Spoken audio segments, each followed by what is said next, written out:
Excel PU college ಗುರುವಾಯಿನಕೆರೆ, ಕರ್ನಾಟಕದ number 1 PU college. Admissions open now. ಅಭಿವೃದ್ಧಿಯ ಅನುದಾನಕ್ಕೋ, ಪಕ್ಷದ ಮೇಲಿನ ಕೋಪಕ್ಕೋ ಅಥವಾ ಮತ್ಯಾವ ಆಮಿಷಕ್ಕೋ ಪರಿಷತ್ ಕದನದಲ್ಲಿ ದೋಸ್ತಿ ಪಾಳಿಯದ ಶಾಸಕರು ಅಡ್ಡದಾರಿಯನ್ನ ತುಳಿದಿದ್ದಾರೆ. ಇದು ಮೈತ್ರಿ ನಾಯಕರ ಕಡು ಕೋಪಕ್ಕೆ ಕಾರಣ ಆಗ್ಬಿಟ್ಟಿದೆ. ಅಡ್ಡ ಮತದಾನ ಮಾಡಿದಂತಹ ಬ್ಲಾಕ್ ಶಿಪ್ಗಳು ಯಾರು ಅಂತ ಹೇಳಿ ಪತ್ತೆ ಹಚ್ಚೋಕೆ ಬಿಜೆಪಿ ಮಂಜುನಾಥನ ಸನ್ನಿಧಿಯಲ್ಲಿ ಆಣೆ ಪ್ರಮಾಣಕ್ಕೆ ಸಜ್ಜಾಗಿದೆ. ಆದರೆ ಧರ್ಮಸ್ಥಳದಲ್ಲಿ ಆಣೆ ಪ್ರಮಾಣ ರಾಜಕೀಯಕ್ಕೆ ಕಮಲದಲ್ಲೇ ಪರ ವಿರೋಧದ ಚರ್ಚೆ ಶುರುವಾಗ್ಬಿಟ್ಟಿದೆ. ಕ್ರಾಸ್ ಮತದಾನ ಆಗಿರುವಂತದ್ದು ಬಿಜೆಪಿಗೆ ಒಂದು ರೀತಿ ಮೋಸ ಮಾಡಿರೋದ್ರ ಬಗ್ಗೆ ಸ್ಪಷ್ಟವಾದಂತ ಸುಳಿವು ಸಿಕ್ಕಿದೆ. ರಾಜಕಾರಣದಲ್ಲಿ ದೇವರ ಹೆಸರುಗಳನ್ನು ತರ್ತಕ್ಕಂಥದ್ದು, ದೇವರ ಪ್ರಮಾಣ ಮಾಡ್ತಕ್ಕಂಥದ್ದು ಅಷ್ಟು ಸಮಂಜಸ ಅಲ್ಲ ಅಂತ ನನ್ನ ಭಾವನೆ. ಬಿಜೆಪಿನಲ್ಲಿ ಶಿಸ್ತಿಲ್ಲ, ಅದಕ್ಕೆ ತಾನೇ ಇವತ್ತು 7-8 ಜನ ಅಡ್ಡ ಮತದಾನ ಮಾಡಿರೋದು, ಅದಕ್ಕೆ ತಾನೇ ಇವತ್ತು ಮಂಜುನಾಥ ಸ್ವಾಮಿ ಹತ್ರ ಹೋಗ್ತಾ ಇರೋದು. ಧರ್ಮಸ್ಥಳ ಕೋಟ್ಯಾಂತರ ಭಕ್ತರ ನಂಬಿಕೆಯ ಕ್ಷೇತ್ರ, ಮಂಜುನಾಥ ನೆಲೆಸಿರೋ ಪುಣ್ಯ ಕ್ಷೇತ್ರ. ಇಂಥ ಸ್ಥಳದಲ್ಲಿ ಬಿಜೆಪಿ ರಾಜಕೀಯದ ಆಣೆ ಪ್ರಮಾಣಕ್ಕೆ ನಿರ್ಧಾರ ಮಾಡಿದೆ. ಪರಿಷತ್ ಚುನಾವಣೆಯಲ್ಲಿ ಕ್ರಾಸ್ ವೋಟಿಂಗ್ ಮಾಡಿದವರ ಪತ್ತೆಗೆ ಮಂಜುನಾಥನ ಸನ್ನಿಧಿಯಲ್ಲಿ ಸತ್ಯ ಶೋಧನೆಗೆ ಇಳಿದಿದೆ. ಆದರೆ ಅಣ್ಣಪ್ಪನ ಕ್ಷೇತ್ರದಲ್ಲಿ ರಾಜಕೀಯ ಆಣೆ ಪ್ರಮಾಣಗಳಿಗೆ ವಿರೋಧ ವ್ಯಕ್ತವಾಗಿದೆ. ಇದೇ ಹೊತ್ತಿನಲ್ಲಿ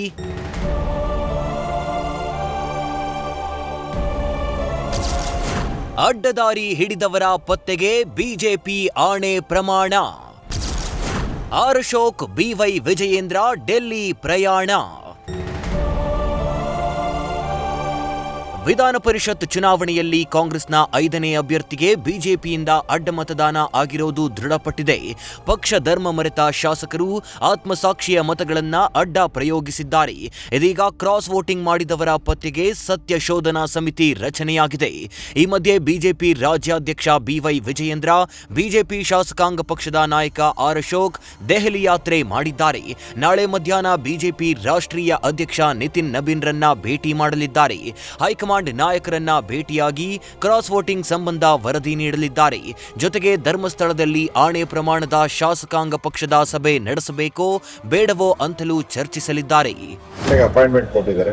ನಾನು ವಿಜಯೇಂದ್ರ ಅವರು ಹೋಗಿ ಈ ಮತದಾನ ಆಗಿದೆಯಲ್ಲ ಅದರಲ್ಲಿ ಯಾರು ಕ್ರಾಸ್ ಮತದಾನ ಮಾಡಿದ್ದಾರೆ ಅನ್ನೋದ್ರ ಬಗ್ಗೆ ರಾಷ್ಟ್ರೀಯ ಅಧ್ಯಕ್ಷರಿಗೆ ಮಾಹಿತಿಯನ್ನು ಕೊಡ್ತಾರೆ. ನಮ್ಮ ಅಭ್ಯರ್ಥಿಗಳು ಗೆದ್ದಿದ್ದಾರೆ ಇಬ್ರು, ಆದರೆ ಗೆದ್ದಿದ್ರು ಕೂಡ ಕ್ರಾಸ್ ಮತದಾನ ಆಗಿರುವಂತದ್ದು ಬಿಜೆಪಿಗೆ ಒಂದು ರೀತಿ ಮೋಸ ಮಾಡಿರೋದ್ರ ಬಗ್ಗೆ ಸ್ಪಷ್ಟವಾದಂತ ಸುಳಿವು ಸಿಕ್ಕಿದೆ.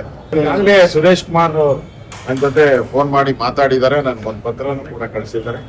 ನೆನ್ನೆ ಸದಾನಂದ ಗೌಡರು ಕೂಡ ನನ್ನ ಜೊತೆ ಮಾತಾಡಿದ್ದಾರೆ. ಮತ್ತೆ ಬೆಲ್ಲದವರು, ನಮ್ಮ ಯುವ ನಾಯಕರು ಪ್ರಹ್ಲಾದ್ ಜೋಶಿ ಅವರು ನನ್ನ ಜೊತೆ ಮಾತಾಡಿದ್ದಾರೆ. ಸೊ ಇದು ಒಳ್ಳೆ ಸಂಪ್ರದಾಯ ಅಲ್ಲ, ಇದನ್ನು ಬೇಡ ಅಂತ ಹೇಳಿದ್ದಾರೆ.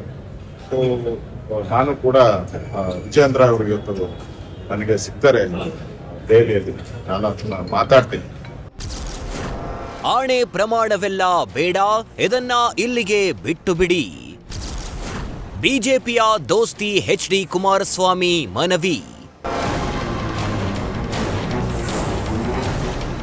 ಮಂಜುನಾಥನ ಸನ್ನಿಧಿಯಲ್ಲಿ ಆಣೆ ಪ್ರಮಾಣ ರಾಜಕೀಯ ಮಾಡಲು ಹೊರಟಿರೋ ಬಿಜೆಪಿಗೆ ದೋಸ್ತಿ ನಾಯಕ ಎಚ್.ಡಿ. ಕುಮಾರಸ್ವಾಮಿ ಸಲಹೆ ನೀಡಿದ್ದಾರೆ. ನನ್ನ ಅಭಿಪ್ರಾಯದಲ್ಲಿ ಆಣೆ ಪ್ರಮಾಣವನ್ನ ಇಲ್ಲಿಗೆ ನಿಲ್ಲಿಸಿ ಅಂತ ಕಿವಿ ಮಾತು ಹೇಳಿದ್ದಾರೆ. ಅಲ್ಲದೆ ಅಭಿವೃದ್ಧಿ ಹೆಸರಲ್ಲಿ ಕ್ಷೇತ್ರದ ಜನರ ಮುಂದೆ ಹೋಗಲು ಕ್ರಾಸ್ ವೋಟ್ ಮಾಡಿರಬಹುದು ಅಂತ ದಳಪತಿ ಧಾರಾಳತೆ ತೋರಿದ್ದಾರೆ. ಬಿಜೆಪಿಯ ಸ್ನೇಹಿತರುಗಳು ಧರ್ಮಸ್ಥಳಕ್ಕೆ ಹೋಗಿ ಶಾಸಕಾಂಗ ಪಕ್ಷದ ಸಭೆ ಕರಿಬೇಕು ಅನ್ನೋದೇನಿದೆ, ಕರೀತಕ್ಕಂಥದ್ದು ತಪ್ಪು ಅಂತ ನಾನೇನು ಹೇಳಲ್ಲ. ಆದರೆ ನನ್ನ ಅಭಿಪ್ರಾಯದಲ್ಲಿ ಮುಗಿದೋಗಿರೋ ಅಧ್ಯಾಯ. ಯಾಕೆಂದ್ರೆ ಈ ಸರ್ಕಾರದಲ್ಲಿ ಯಾರನ್ನು ಬೇಕಾದರೂ ಬ್ಲ್ಯಾಕ್ ಮೇಲ್ ಮಾಡ್ತಾರೆ, ಯಾರಿಗೆ ಬೇಕಾದರೂ ಯಾವ ರೀತಿಯ ಆಮಿಷಗಳನ್ನು ಒಡ್ಡಿ ಅವರನ್ನ ಬದಲಾವಣೆ ಮಾಡ್ಕೋಬಹುದು ಅಂತಕ್ಕಂಥವ್ರು ಎಕ್ಸ್ಪರ್ಟ್ಗಳಿದ್ದಾರೆ. 17 ಅಲ್ಲ 18 ಅಂದ್ರಲ್ಲ, 18ನವರು ಹೋಗಿ ಮೊನ್ನೆ ಮುಖ್ಯಮಂತ್ರಿಗಳನ್ನ ಭೇಟಿ ಮಾಡಿದ್ದಾರೆ. ನೀವು ಮಾಧ್ಯಮ ಸ್ನೇಹಿತರು ಕೇಳಿದಾಗ ಇಲ್ಲ ಅಭಿವೃದ್ಧಿಗೆ ದುಡ್ಡು ಕೊಡ್ತೀನಿ ಅಂತ ಹೇಳಿದ್ರು, ಯಾವಾಗ ಕೊಡ್ತೀರಿ ಅಂತ ಕೇಳಕ್ ಬಂದಿದ್ದೀನಿ ಅಂತ ಹೇಳಿದ್ದಾರೆ. ಅದರಿಂದ ಅಭಿವೃದ್ಧಿಯ ಹೆಸರಿನಲ್ಲಿ ಕೆಲವರಿಗೆ ಸ್ವಲ್ಪ ಕ್ಷೇತ್ರದ ಜನತೆ ಮುಂದೆ ಹೋಗ್ಲಿಕ್ಕೆ, ಇವತ್ತು ಅಭಿವೃದ್ಧಿ ಆಗದೇ ಇದ್ರೆ 2 ವರ್ಷ ಚುನಾವಣೆ ಇದೆ, ಆ ಹಿನ್ನೆಲೆಯಲ್ಲಿ ಕೆಲವರು ಕ್ರಾಸ್ ಔಟ್ ಮಾಡಿರಬಹುದು. ರಾಜಕಾರಣದಲ್ಲಿ ದೇವರ ಹೆಸರು ಬೇಡ ಎಂದ ನಳಿನ್. ಬಿಜೆಪಿಯಲ್ಲಿ ಶಿಸ್ತೇ ಇಲ್ಲ ಅಂತ ಪ್ರಿಯಾಂಕ್ ಖರ್ಗೆ ಗೇಲಿ. ಧರ್ಮಸ್ಥಳದಲ್ಲಿ ಬಿಜೆಪಿಯ ಶಾಸಕಾಂಗ ಪಕ್ಷದ ಸಭೆ ನಡೆಸಲು ಮುಂದಾಗಿರೋ ಬಿವೈ ವಿಜಯೇಂದ್ರ ನಡೆಯನ್ನ ಮಾಜಿ ಸಂಸದ ನಳಿನ್ ಕುಮಾರ್ ಕಟೀಲ್ ವಿರೋಧಿಸಿದ್ದಾರೆ. ರಾಜಕಾರಣದಲ್ಲಿ ದೇವರ ಹೆಸರು ತರೋದು, ಪ್ರಮಾಣ ಮಾಡೋದು ಸಮಂಜಸವಲ್ಲ ಅಂತ ಮನವಿ ಮಾಡಿದ್ದಾರೆ. ಇತ್ತ ಬಿಜೆಪಿಯಲ್ಲಿ ಶಿಸ್ತೇ ಇಲ್ಲ, ಅದಕ್ಕೆ ಅಡ್ಡ ಮತದಾನವಾಗಿದೆ. ಈಗ ಮಂಜುನಾಥ ಸ್ವಾಮಿ ಹತ್ರ ಹೋಗ್ತಾ ಇದ್ದಾರೆ ಅಂತ ಗೃಹ ಸಚಿವ ಪ್ರಿಯಾಂಕ್ ಖರ್ಗೆ ಗೇಲಿ ಮಾಡಿದ್ದಾರೆ.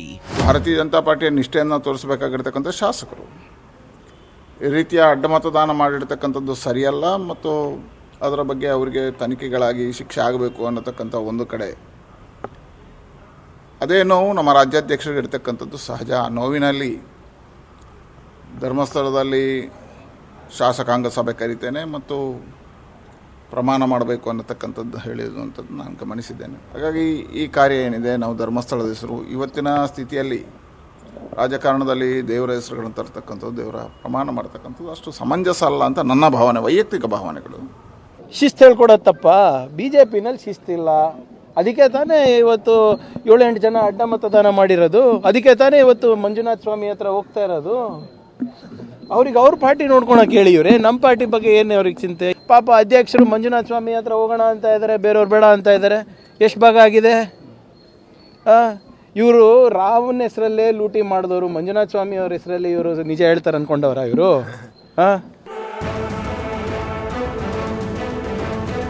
ಶಾಸಕರು ಅಡ್ಡದಾರಿ ತುಳಿದಿರೋ ಆಘಾತದಲ್ಲಿ ಬಿಜೆಪಿಗರು ಆಣೆ ಪ್ರಮಾಣದ ರಾಜಕೀಯಕ್ಕೆ ಮುಂದಾಗಿದ್ದಾರೆ. ಆದರೆ ರಾಜಕಾರಣಕ್ಕೆ ಪುಣ್ಯಕ್ಷೇತ್ರ ಧರ್ಮಸ್ಥಳವನ್ನ ಬಳಸಿಕೊಳ್ಳೋದು ಎಷ್ಟು ಸಮಂಜಸ ಅನ್ನೋದು ಮಂಜುನಾಥನ ಭಕ್ತರ ಪ್ರಶ್ನೆ. Ganapati political bureau, news first.